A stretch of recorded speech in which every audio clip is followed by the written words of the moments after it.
Hello everyone. তো দেখো আমরা ঠাকুর দেখতে প্রায় 3 দিনই আমরা ঠাকুর দেখতে বেরিয়েছি। প্রথম দিনের ব্লগটা তো ছেড়েছি, তোমরা সবাই দেখেছো।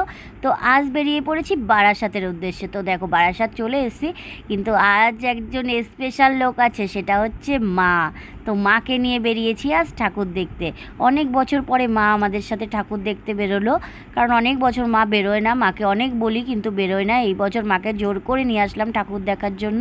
তো দেখো প্রথমে একটা প্যান্ডেলে ঢুকলাম, খুব সুন্দর জায়গা, সেখানটা বেশ ছবি তোলার জায়গা রয়েছে। তারপরে এদিকে আরেকটা প্যান্ডেলে ঢুকেছি, এটাও তো খুব সুন্দর।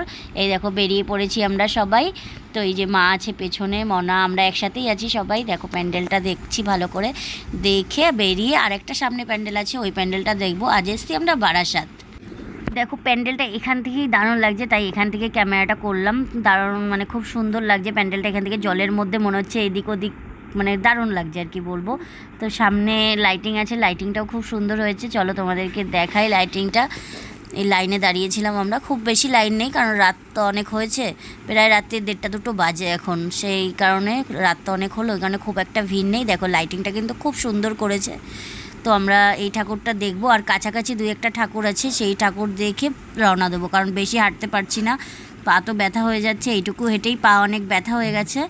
দেখো ভেতরটাও কিন্তু দারুণ করেছে, ও খুব সুন্দর হয়েছে, লাইটিং দিয়ে ভেতরটা দারুণ করেছে, খুব সুন্দর। এই যে মা আছে আমাদের সাথে, তোমরা দেখতেই পাচ্ছ। এই দেখো ঠাকুরটা দেখছি। তো ভেতরে এসে ঠাকুরটা দেখে নিলাম, এখন বেরিয়ে যাব। বেরিয়ে বাইরেই দেখছি বিরাট মেলা বসেছে। তো এই দেখো বাইরে না সব রকমের নাকরদোলনা রয়েছে। মেয়ে তো একটু বায়না করছে, কি তোরা তোরা বলে দেখেছে ওটা, ও চড়বে বলে। তো সঙ্গে সাথী নেই চড়ার মতো, কারণ আমি যে উঠবো না, ওর দিদিভাইকে বললাম, তো ওর বাবাকে ধরেছে ওঠার জন্য, বাবাও রাজি হলো না। ওকে উঠতে বলেছি কিন্তু ও একা একা উঠবে কার সাথে বলো, তাই আর উঠলাম না। পাশে আর একটা প্যান্ডেল হয়েছে, দেখো পুরো জানলার মতো সব কিছু দিয়ে, বেশ জানলা টাইপসের সব কিছু দিয়ে তৈরি হয়েছে প্যান্ডেলটা। এই পুরো জানলার যে এইগুলো, সেগুলো দিয়েই তৈরি হয়েছে প্যান্ডেলটা। এই প্যান্ডেলটাও খুব সুন্দর হয়েছে, দারুণ হয়েছে, ভেতরটা খুব সুন্দর করেছে। দেখো ঠাকুরটাও খুব সুন্দর হয়েছে। লাইটিংগুলো দেখো, বারাসাতে কিন্তু লাইটিংগুলো খুব সুন্দর করেছে। এই যে কাছাকাছি আর একটা প্যান্ডেল আছে, বললো চলো কাছাকাছি এই প্যান্ডেলটা দেখবো, দেখে নিয়ে এই প্যান্ডেলটা দেখেই মনে হয় বাড়ি চলে যাব। তোমরা দেখতে থাকো।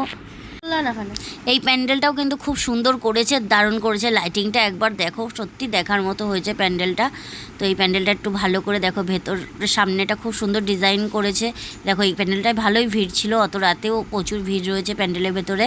তো দেখো ওপরটাও খুব সুন্দর ডিজাইন করেছে, দারুণ করেছে ওপরটাও। তো এই প্যান্ডেলটা দেখে এখন এই দিক দিয়ে বেরিয়ে যাব। বেরিয়ে গিয়ে দেখি কোথায়, তো বেরিয়ে এসে সবাই মিলে ভাবলাম একটু কিছু খেয়ে নিই। তো এখানে বসে গেলাম। দেখো মা নিয়ে নিয়েছে রোল, আর আমরা নিয়ে নিয়েছি চাউমিন। তো এটা খেয়ে আমরা এখান থেকে বেরিয়ে পড়বো সোজা বাড়ির দিকে। তো দেখো এখন খাচ্ছি, খেয়ে সামনে একটা প্যান্ডেল ছিল, যাওয়ার পথেই পড়লো, তাই এই প্যান্ডেলটা ঢুকে দেখে নিলাম। তো এখন বাজে কটা দেখো, তোমাদের দেখিয়ে দিচ্ছি, 3:12 বাজে। আমরা ফার্স্ট ট্রেন ধরবো, সেই কারণে আর কোথাও লেট করব না, ঝমঝম বেরিয়ে পড়লাম। এইদিকে দেখো একটা বাড়িতেই লাইটিং জ্বলছে পুরো ফ্ল্যাটটার মধ্যে, তাই আমরা একটু এই নিয়ে হাসাহাসি করলাম।